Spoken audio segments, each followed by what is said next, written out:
Hi, I'm Reverend Patricia Adams Farmer, and the title of my sermon today is Look to the Rock. It's based on Isaiah 51, verses 1 through 5. The Western novelist Louis L'Amour once said, "The only thing that never changes is that everything changes."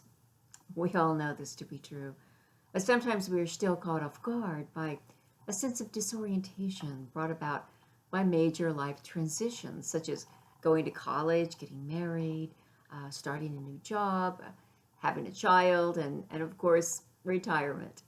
But often change brings with it that sense of confusion and fear, too. Those questions we ask ourselves: who am I now? What will happen to me? Where are my foundations? Such major life transitions are all the more disorienting when they are forced upon us. The death of a loved one, the loss of a job, the sudden illness, a pandemic. When we have no say in the sudden disruptions that life can bring, disorientation is worsened by loss and remorse and confusion and even anger. Many of us feel disoriented right now. The pandemic has unhinged us from our foundations of what we consider normal life. Um, every week we at church on Zoom we list the death toll, and it's always so disheartening. And then the economic toll, oh, what a catastrophe. And so this threat of illness paired with the economic crisis makes us feel like that the solid ground we walk on no longer holds. And during such times of disorientation, we wonder, is there something solid and true that can help keep the world from spinning before me? What can restore to me that sense of joy and hope in a situation that is completely beyond my control? In our passage today in Isaiah, the prophet is offering hope to those who are also disoriented. These people have been invaded by the Babylonians. They've been dispersed and forced out of their homes to wander in strange lands. It was a time of national catastrophe. Well, we can relate to that somewhat. Today, because of our own invasion of COVID-19 and our own national and political crisis, we can empathize just a bit. In our passage today, Isaiah seeks to bring comfort and hope to a community struggling to recover from mass exile.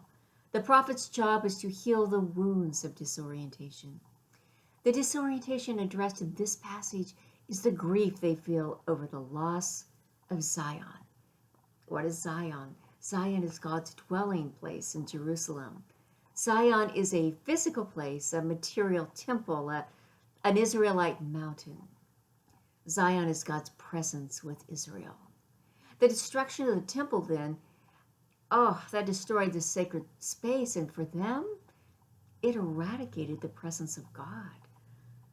For the exiles living in Babylon, the ruined Zion must have now seemed worthless. But Isaiah does not let Israel forget Zion. Rather, he seeks to renew the power of Zion in their imagination. He galvanizes their thoughts and imagination with the poetic image of a rock. Look to the rock from which you were hewn, he says, playing upon that idea of Zion, the mountain of God. So today I just want to focus simply on this one simple imperative: look to the rock. For the rock is a powerful symbol of faith and used throughout the Hebrew Bible and the New Testament. We are to build our house upon a rock rather than sinking sand. Peter is the rock upon which Jesus builds the church.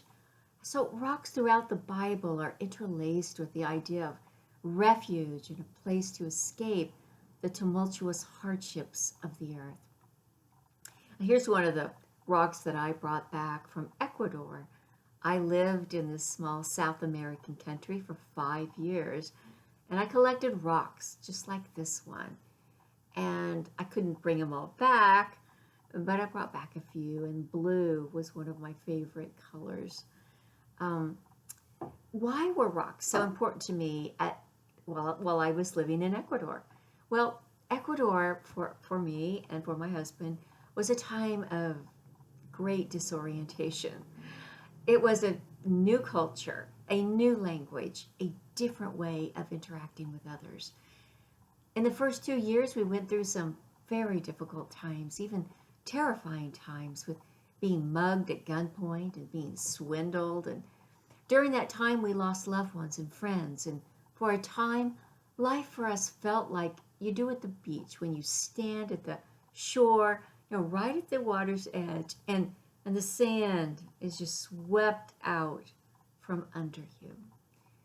Well, I'd like to share a brief excerpt of an essay that I wrote about that time in Ecuador. It's called The Numinosity of Rocks. I go treasure hunting on the beach at low tide, even when I should be doing other things. The tide calls and I respond, leaving unwashed dishes or half-written paragraphs. We live according to the tide here in El Matal, a quiet fishing village on the coast of Ecuador. At this particular spot on the equator, directly east of the Galapagos Islands, the warm tropical current from the north meets a colder current from the south to create a rich bonanza for fishermen and shell seekers alike. But as serendipity would have it, we shell seekers often find even more beguiling treasures. Small, mineral-rich rocks in variegated colors and designs wash up on the beach alongside giant conch shells and smooth driftwood. I stuff my pockets with what I can carry, pebbles and small rocks, orange, green, blue, even pure crystal, until I am so way down that I can hardly walk home. But I revel in each find like a child on an Easter egg hunt, plucking up the colorful little gems before the sea reclaims them. It's as if a primordial artist is sculpting away deep under the sea, tossing up imaginative, wholly original creations for the lucky treasure hunters on shore. Why are we so drawn to rocks? Perhaps we are wired that way. Carl Jung viewed rocks as one of the primordial symbols of eternity. He said that each of us has inherited this ancient human tendency towards seeing, or rather feeling, the sacredness of rocks. Primitive human beings believed that rocks were filled with gods and spirits. This is where we get the idea of piling rocks on graves or creating tombstones, which were once believed to contain the spirit of the loved one. In the same way, the earliest sculptors sought to free the spirit within the stone. The energy of rocks is particularly mysterious. I love to pick up a small rock from the wet sand and feel its warmth in my hands, even on a chilly sweatshirt day when the clouds hang low and the volcanic sand cools my feet. A rock holds the energy of the sun long after everything around it succumbs to the darkness and chill. The warm energy of the rock feels as if it were a living thing, and in a sense it is. And its life radiates a personality of something strong and trustworthy, and forever present in the world, remaining long after we are gone. The rock is very sure of itself, of its past and its future, and it has reason to be. When we pick up a rock, we are not just holding a lump of minerals. We are holding a piece of eternity in our hands. I go on to speak of grief, that ultimate feeling of disorientation. I write, this deep symbolism of rocks sustains us, especially during grief. My husband and I recently lost a good friend, a bright and shining soul still in his prime. After hearing this news, I walked along the shore, feeling the intrepid tide pulling the sand out from under my feet, feeling as if the world were nothing but shifting sand. And then I turned my attention to the scattered rocks left behind on shore, and they seemed to have another message. In the midst of perpetual perishing, there are solid things too, such as eternity and God's eternal care. A single rock can comfort. I found that in that day a special rock that seemed somehow to speak, to connect, to symbolize something of the spirit of the friend who had passed away. Even now, just looking at that rock reminds me not only of the sturdy, steadying character of our friend who was a rock in our lives, but of his eternal spirit that lives on, both in this world and in the great mystery beyond. Eternity holds him. Rocks are healing, and that they connect us to something beyond our struggles and mortality.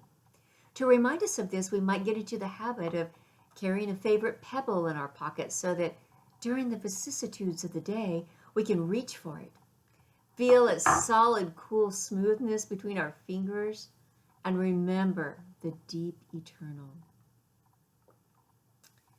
And so this week, I encourage you to do this very thing that I just said, that I wrote about in Ecuador, and that is to look for a small, smooth pebble around your yard or where you walk, and put it in your pocket, and let it be there for you to reach and to hold when you're feeling like all the sand is just going out from under your feet.